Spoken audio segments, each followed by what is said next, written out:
So if you don't have your book, please pause the film and go get your book or your ebook, whichever one works.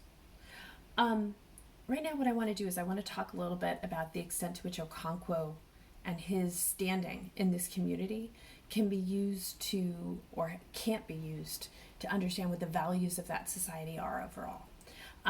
So we know that Okonkwo is important, and we know that he's important because of things like he's invited by friends to participate in ceremonies negotiating bride price, right?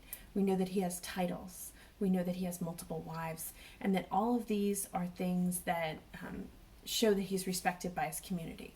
Likewise, the fact that Akimafuna was sent to him, to his household, right, is a mark of respect from the other people who are part of his community.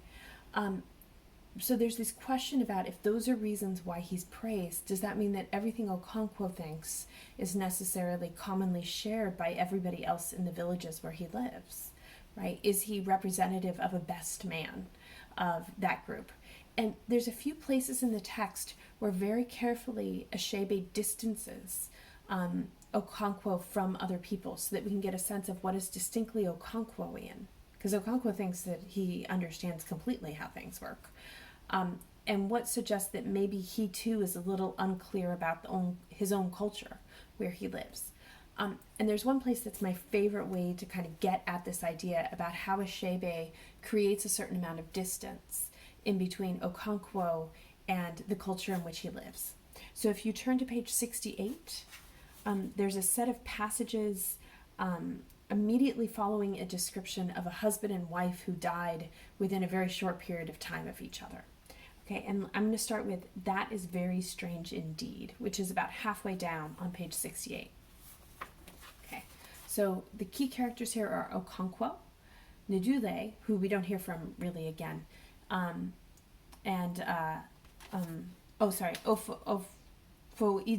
who we don't hear about again, and Obierika, who we definitely do. If you remember, Obierika was on that list of characters that I mentioned before I thought were particularly important.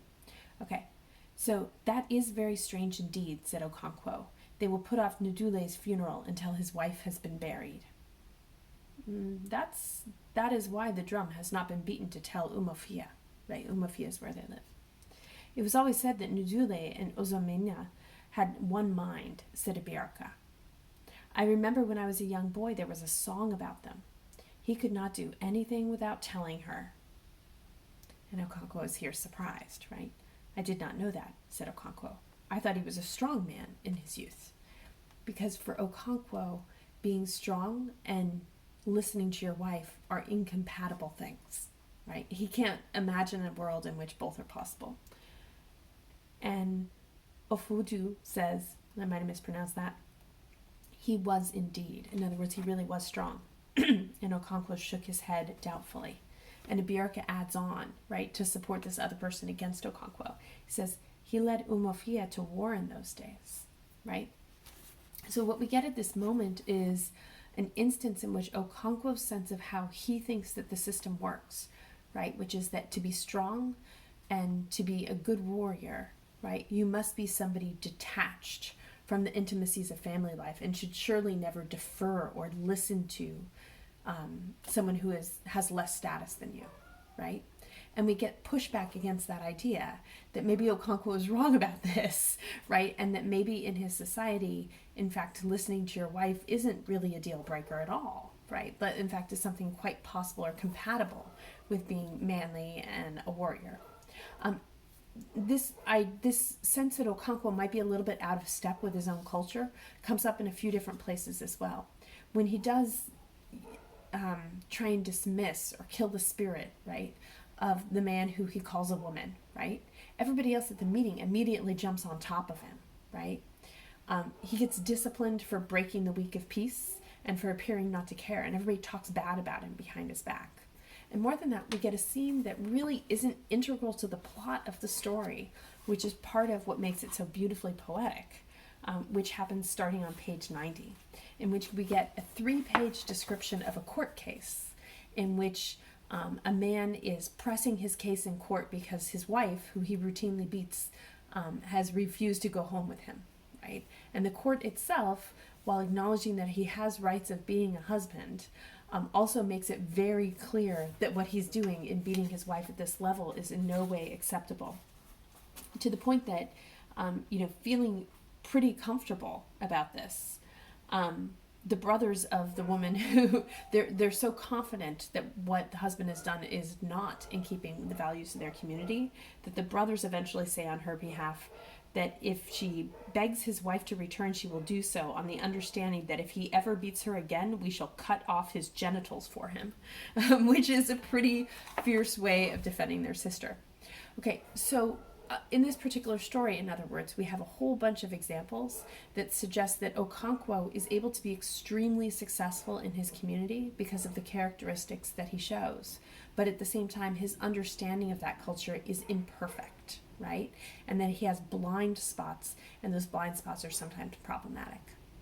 Okay, one of the other things that we really get to know if we want to understand the values of this community is to look at it through the lens of its religious practices. And here I want to make one really important claim that I think is necessary for reading the book well, which is that in this story, magic and the supernatural and the intervention of the gods is real, right? Even though they're not embodied in the text as characters necessarily, all of that discussion of the shrines and the priestesses and the magic tree of the unborn and the reincarnated babies and the transition rites, right, that mark life, all of that is, for this story, true, right? So it's not our job as a reader to go into it and try and figure out what really happened that they misunderstood when stones are dug up out of the ground.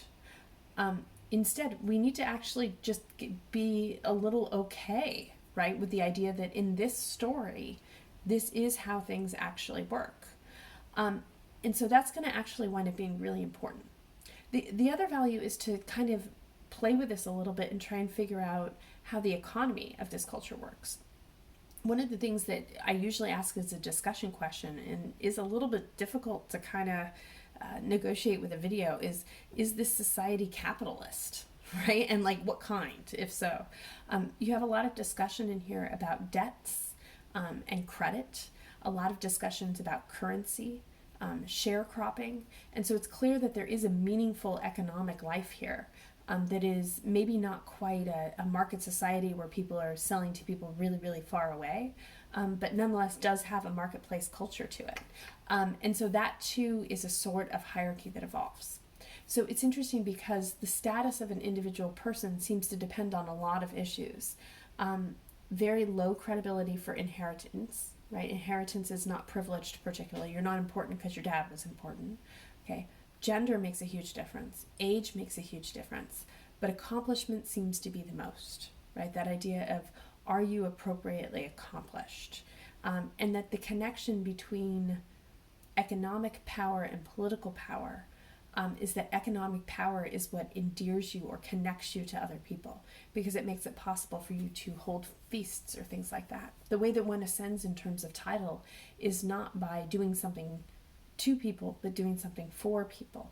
So when we look at all those social systems, we can start to get an idea of overall what are the cultural restraints on this group, right? So we have the set of values that Okonkwo demonstrates, but then we also have an idea that his understanding is not perfect, and we have to take that back just a little bit. We know that there's magic and religion that are prevalent in the story, and we know that there's economic values that are at play. So it's the combination of these that lets us finally get to know this world. Usually I ask, why is the book 125 pages of just Okonkwo and his kin group before we get to the first real substantial engagement with any kind of colonial force, right? And the reason for that is because what Achebe is trying to do is to try and create for us a sort of fluency in this culture so that we can understand exactly how it gets disrupted. And more than that, not just a feeling of loss when it does, but an understanding of why it gets disrupted in particular ways. What are the decisions that, probably by accident, are made by colonizers that make it possible for them to leverage aspects of the society against each other? So that's all sort of things I want to keep you kind of focused on and thinking about.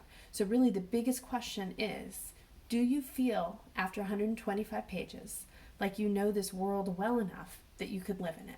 And that's the question. Okay, see you in the next video.